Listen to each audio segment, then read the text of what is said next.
আমি এর বেশি কিছু আর বলতে চাই না। স্যার আমি শুধু সরাসরি মানুষ এই ৫০ বছর যে প্রশ্নটা আপনাকে করার জন্য অপেক্ষায় আছে আমি মনে করি। ৭৫ কেন হয়েছিল স্যার? ইলিয়াস, ৭৫ তোমার কি বয়স ছিল আমি জানি না। তবে আমার জন্ম হয় নাই স্যার। হ্যাঁ, তবে ৭৫ যে মুজিব মুজিব ৭০-এর ইলেকশনের সময় ৭২-এর আগে, মানে ৭১-এর মুক্তি সংগ্রাম শুরু হওয়ার আগে ছিল, তার চরিত্র ছিল এক ভিন্ন প্রকৃতির। তিনি বাঙালি জাতীয়তাবাদের সংগ্রামে যথেষ্ট অবদান রেখেছেন। কিন্তু স্বাধীনতা যখন পাকিস্তান আর্মি ২৫-২৬ রাতে মানে বাঙালিদের উপর, নিরীহ বাঙালিদের উপর শেখ সন্ত্রাসবাদ, অ্যাট্রোসিটি বলো, জেনোসাইড বলো, চালালো, এবং যাতে লক্ষ লক্ষ হাজার হাজার শিশু, নারী, পুরুষ প্রাণ হারালো, ছাত্র জনতা, কোনো কারণ ছাড়া। তারপর তখন সেই অবস্থায় আমাদের দেশের তথাকথিত বড় বড় জাতীয় নেতারা বিভিন্ন দলে, তাদেরকে কিন্তু কাউকে খুঁজে পাওয়া গেল না। তারা তখন তাদের নিজেদের জীবন বাঁচিয়ে যার যার মতো জায়গায় চলে গেলেন। মুজিব স্বয়ং পাকিস্তান আর্মির কাছে ধরা দিলেন এবং তাদের সাথে একটা বন্দোবস্ত করে তার পরিবারের ভরণ পোষণের দায়িত্ব আর্মির হাতে তুলে দিয়ে তিনি পাকিস্তানে পাড়ি জমান। ডাক্তার কামাল হোসেনের সঙ্গে, যিনি ছিল major via media between Mujib and the army junta. তখন সেই দিশাহারা মানুষ বুঝতে পারছিল না বাংলাদেশে যে তারা কি করবে, তারা কোথায় যাবে, কিভাবে নিজের প্রাণ বাঁচাবে। সেই সময় চিটাগাঙ্গে থেকে ভেসে আসলো মেজর জিয়ার স্বাধীনতার ডাক। আমি তখন পাকিস্তানে চাকরিরত অবস্থা। সেই ডাকে দেশের লোক একটা আলোর রশ্মি দেখলো যে হ্যাঁ, আমাদেরকে যুদ্ধের, আমাদেরকে এইভাবে মরণের হাত থেকে বাঁচার জন্য আমাদেরকে যুদ্ধ করতে হবে। Simple is that.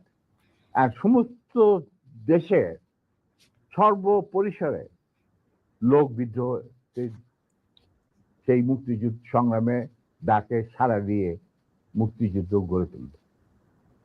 আমরাও এখানে বসে থাকুন না, যারা পেরেছি, যাদের সাহস ছিল, যাদের দেশপ্রেম ছিল, যারা পাকিস্তানের আর্মি জান্তাদের নির্যাতন, নিষ্পেষণ, বৈষম্যমূলক আচরণের বিরুদ্ধে জানা ছিল,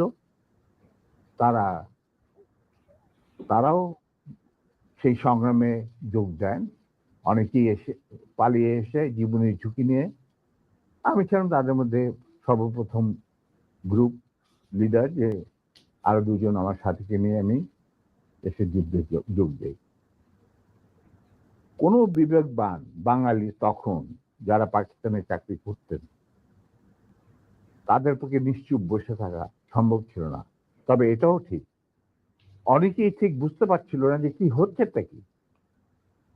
কোনো খবর নাই, চিঠিপত্রের আদান প্রদান নাই, কোন রকম সংযোগ নাই।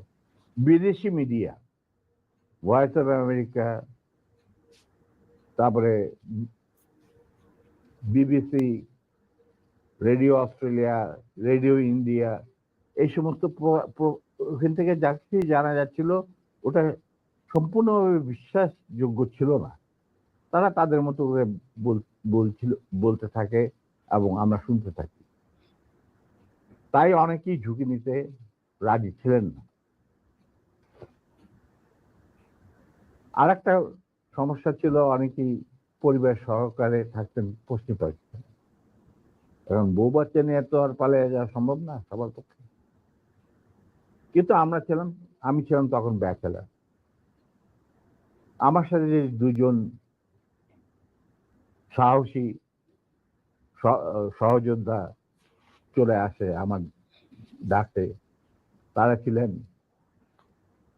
কর্নেল নূর চৌধুরী, তখন অবশ্য লেফটেন্যান্ট নূর চৌধুরী আর লেফটেন্যান্ট মতিউর রহমান, পরে দুজনই কর্নেল এবং রাষ্ট্রপতি, একজন মানে নূর রাষ্ট্রপতি। আমরা চলে আসি, এসে মুক্তিযুদ্ধে জয়েন করি। তো আমরা তিনজনই ছিলাম স্পেশালাইজড অফিসার। স্পেশালাইজড অফিসার বলতে বোঝা যায় যে যাদের কমান্ডো ট্রেনিং থাকে, স্পেশালাইজ ওয়ারফেয়ারের উপর জ্ঞান থাকে, এবং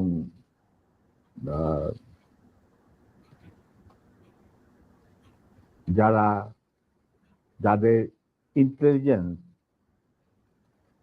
অপারেশন কিভাবে বিশ্বজুড়ে চলে সেই সম্পর্কে জ্ঞানে তারা অভিজ্ঞতা সঞ্চয় করেন বিভিন্ন কোর্সের মাধ্যমে। তা আমরা ছিলাম তিনজনই সেই ধরনের অফিসার। তাই আমরা